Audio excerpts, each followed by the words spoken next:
Бұл әкемнің үйі еді. Ол біз үшін өте маңызды, қымбат болатын. Әрине, сіздің көңіліңіз түсіп отыр. Бірақ енді қолдан келер ештеңе жоқ, Әмір мырза. Сондықтан бұлай қатты қайғыра бермеңіз. Қажет нәрсенің бәрі міндетті түрде жасалады. Жоқ, қажет емес. Сіз онсыз да біз үшін өте көп нәрсе жасадыңыз. Сіз қызыма көмектестіңіз, оны қорғадыңыз, дұрыс жол көрсеттіңіз. Мен осы ауыртпалықты қалай көтеремін деп жүргенімде, сіз маған тағы бір жүк артпақсыз ба? Бұл қалай болғаны? Қызыңыз біз үшін ешқашан ауыр жүк болған емес.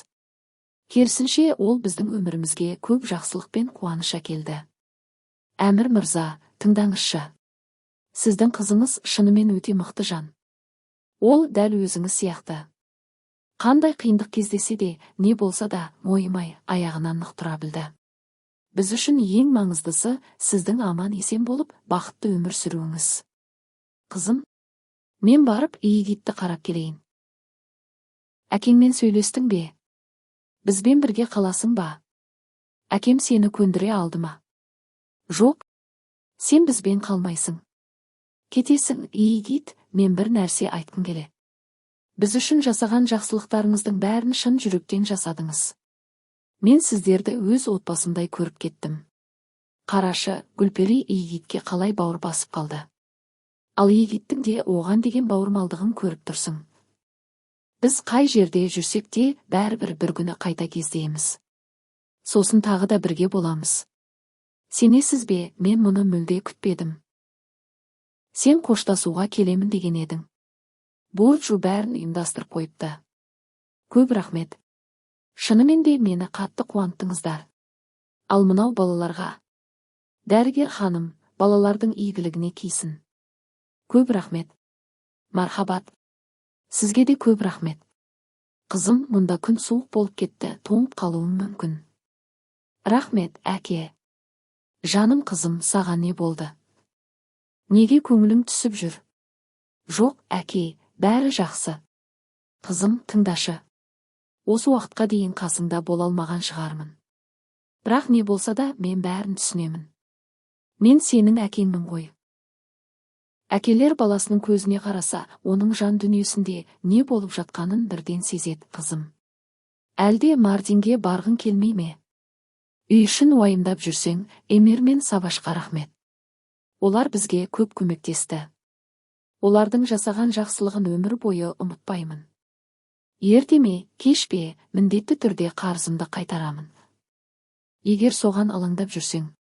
Әкешім, жаным, қызым. Әкетайым. Сен жанымда болсаң болды, мен сенімен бірге дүниенің қай түкпіріне болса да барамын. Тіпті ең алыс аралға да сенімен бірге тұруға дайынмын. Ең бастысы, сен қасымда болсаң болды. Онда, қызым, неге сонша мұңайып жүрсің?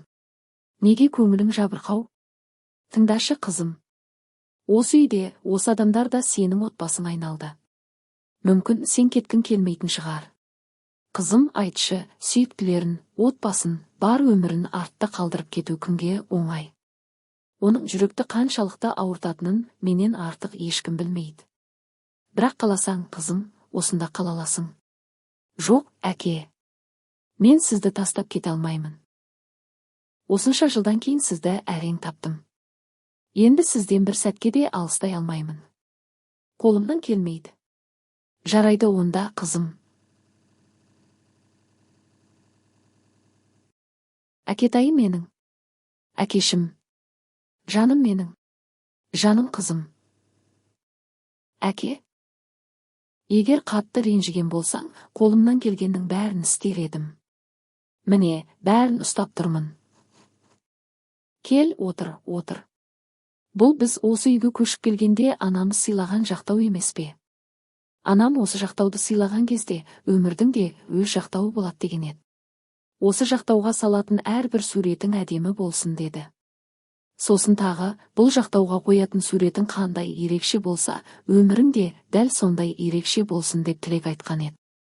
Аллаға шүкір, бәде солай болды. Біз өмірімізді небір әдемі сәттермен безендірдік. Бірақ біраз уақыт мына суреттегідей бәріміз бірге бола алмаймыз. Анамыз. Шифрия әпкем. Бірақ бұл тек уақытша ғана. Бүгін түнде анаммен бірге ұйықтасам бола ма?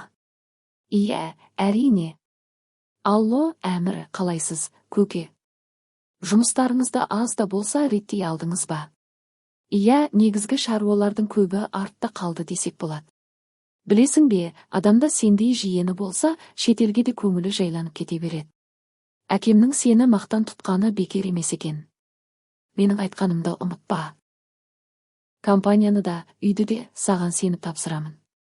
Қазір жиналысқа барамын. Венадағы кеңсемен байланыс орнатып, Еуропаға шығатын жолымызды ашасың. Үйреніп алдым. Бәрі тым тез болып кеткендіктен, ештеңені жіберіп алғым келмейді. Кешіріңіз, сенің барыңа шүкір, Әмір, сен болмағанда ештеңе дәл осылай жақсы болмас еді. Сен кеткен соң бәрі бұрынғыдай болмайтынын өзің де білесің. Әмір, мен өмір бойына кетіп бара жатқан жоқпын. Бар болғаны бірнеше жылға ғана. Содан кейін тоқтаған жерімізден қайта жалғастырамыз. Әрдайым бірге, иық тіресе. Өзіңді күт. Сіз де, көке. Кейін тағы сөйлесеміз. Кітабың қызық па? Жарайды онда. Егер бұл кітап саған ұнамаса, мен саған тамаша бір ертегі айтып берейін. Қалай қарайсың? Әкесімен қайта қауышқан бір бала туралы ертегі. Жарайды, ертеде жердің шетінде жалғыз өзі өмір сүрген бір бала болыпты. Ол әкесінен жырақта өмір сүріпті. Сол бала әрдайым әкесімен қайта қауышуды армандайтын. Күн сайын ұйықтар алдында әкеммен қауышсам екен деп дұға ететін, бірақ әрине бәрі оңай болған жоқ. Бір күні әлгі кішкентай бала шешім қабылдап әкесін іздеуге жолға шығыпты. Таулардан асып, мұхиттарды жүзіп өтіпті. Жабайы аңдардан қашып, алыптармен шайқасыпты. Ақыры көптен күткен күнде келіп, ол сағынып жүрген әкесімен қайта қауышыпты. Содан кейін ол ешқашан жалғыз қалмапты, солай ма? Дәл фея сияқты ғой. Бірақ фея ешқашан жалғыз болған жоқ қой. Біз әрдайым оның жанында болдық. Оны ешқашан жалғыз қалдырмадық. Иә, ешқашан жалғыз қалдырған жоқпыз, бірақ бәрібір, серігім, біз оған әкесінің орнын баса алмаймыз. Мысалы, былай ойлап көрші. Егер мен болмасам, менің орнымды кім басалар еді?